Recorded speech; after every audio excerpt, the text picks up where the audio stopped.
Everybody, what's up, Wallboy22, back with another video. Today's video is about everything that I know about physics so far. So we'll break it down. Physics is basically our way of trying to understand the material universe, and it is the basis of pretty much all modern day science. So let's rock. We got three laws, Newton's laws. Newton's first law states that an object at rest will stay at rest unless acted on by an equal or greater force, and an object in motion will stay in motion unless acted on by an equal or greater force. So basically that just means in the context of your life, if you ain't doing nothing, nothing's gonna happen. The only way things are gonna change is if there's change. So if you look at your life like a system in physics, then just know that you have to put in more effort if you want things to be different, and that's real. And then the second law is F equals ma, which means that the force is equal to the mass times acceleration. So if you want more force, you're gonna have to be a little bit faster, right? Or you're gonna have to get bigger. Whatever it is, you want more, or you want more motion, you gotta make a bigger commotion. You know what I'm saying? Word. The third law states that every action has an equal and opposite reaction. So like normal force comes to mind, and normal force is like when we stand on the earth, we have a gravitational force that pulls us down. Normal force is the force of the earth pushing us back up. So that's a little bit abstract, but you get the gist of it. All right, so that brings me into friction. Friction is basically if you're moving a force against something and you face resistance, and that resistance could be because of the materials that you're sliding across, right? If you try to push a box on the carpet, it's gonna move a certain distance. If you try to push that same box on wood, it's gonna move a different distance, right? It's about the materials and how they interact. So think about every material has little unique fibers on the bottom of it, so we can model that relationship, and that's friction. And so then we have a thing called torque, which is a little bit different because it's a cross product, which means that it's like more of a vector analysis. And a cross product is it's finding a vector that is normal to two vectors. So that's also abstract. Okay, a vector is a line with magnitude, right? It's direction and magnitude. It's an arrow that's a certain length and in a certain direction.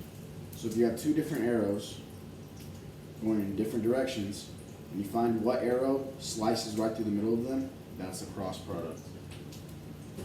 Right, if they were to make a sort of plane or something.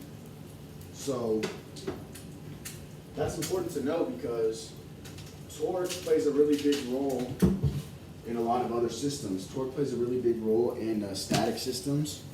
So like if you have some sort of device or aperture that holds something up, there might be different forces of torque that are propelling it up. You know, think of torque as being like a seesaw when you were a kid, right? You have two different forces that create that are in different directions, and then they move the seesaw, right? So that's torque, or like a scale, right?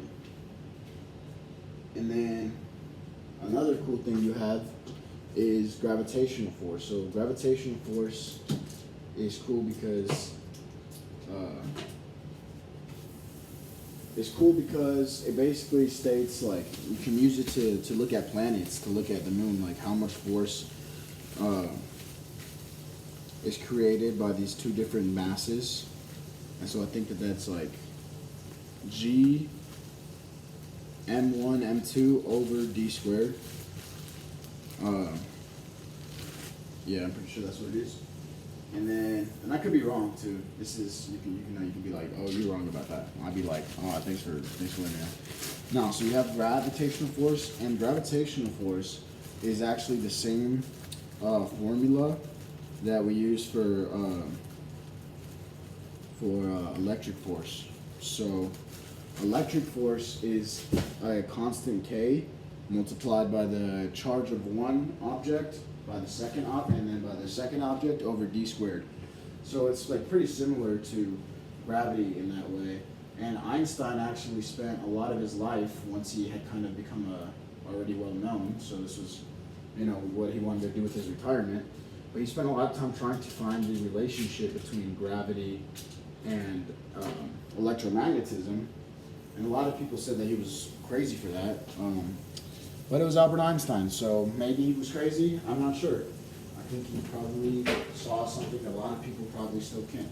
And the thing is, it's like, people who diss Einstein, it's just like you can't diss legends like that. You could think they're wrong, but you can't just be dissing legends saying Einstein was wasting his time with that. Why? Because even if he's wrong, then him spending time on figuring that shit out. Sorry for my language. Him spending time on figuring things out, it's like, it's valuable because then we actually can confirm that it's not. So people who diss scientists who are doing things that aren't producing necessarily like concrete results, it's like, bro, what are you even talking about? Why are you dissing? You know what I'm saying? But electromagnetism is a very significant theory to the entire universe because electromagnetism theory allows us to actually look at systems comprised of charges. And maybe you remember chemistry class, maybe you don't, but our entire world is made out of these charges. Protons, neutrons, electrons. And protons are positively charged. Neutrons are neutrally charged, and electrons are negatively charged. And in between each of these charges, there's a electric field that actually models the kind of relationship that any of these things are going to have. So every charge has an electric field, right? But here's where things get crazy.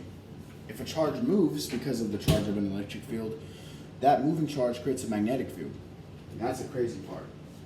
So if you have a still charge, no magnetic field. If your charge is moving, yes, magnetic field. Magnetic field is a little bit, it's a little bit abstract too. And the equation for magnetic field isn't the same as the equation for electric field.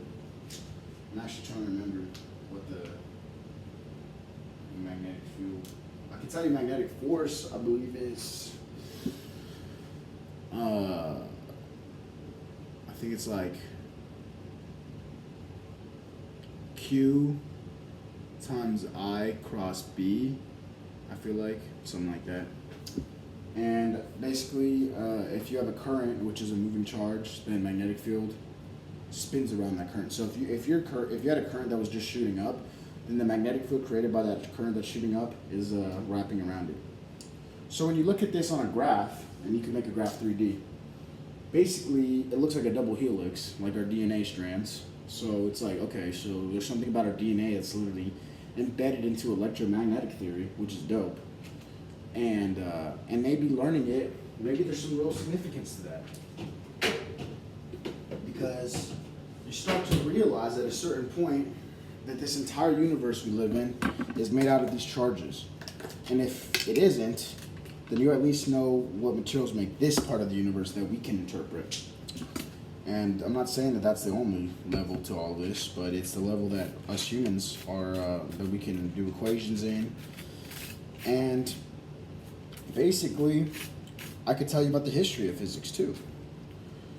So the way that a charge moves is a change in energy, right? It changes from areas of high energy to areas of low energy, just naturally, because it's always trying to find order. Because there's a thing called entropy, which is something you probably wouldn't be familiar with until you had an introduction to thermodynamics. But entropy is basically this idea that the entire universe is always moving around super quick. And like, think of atoms inside of a gas.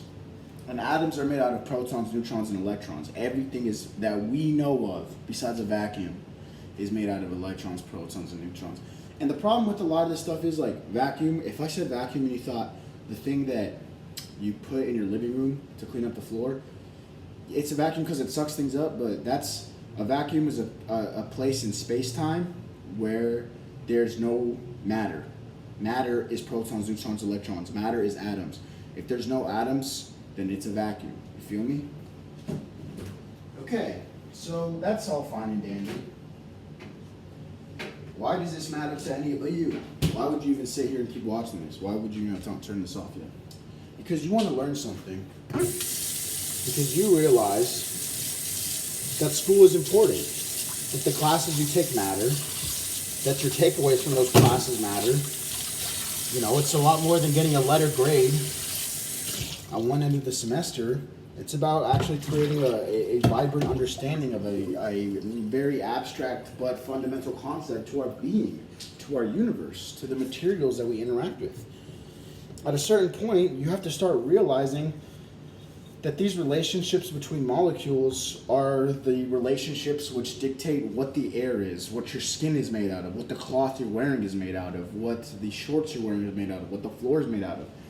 And these different all these different things are made up of the same three things. They're made of electrons, protons, and neutrons. And yes, science is finding new things. There's things called positrons, which are the same mass as electrons but are positively charged. And there's also a thing called dark matter, which is still very much theoretical, because while people claim that they can observe it in the universe, there's not actually anybody who's, you know, it's not like a regular thing. You can't go to the store and buy dark matter. But I believe that there is a lot of testing. I think they might have been able to actually find or derive to make their own. I don't know. There's a lot of stuff that goes on that people don't know about. But if you really want to educate yourself on physics, you just have to know this. Our material universe is dictated by certain laws. Those laws are the laws that are fundamental to the building blocks of our universe.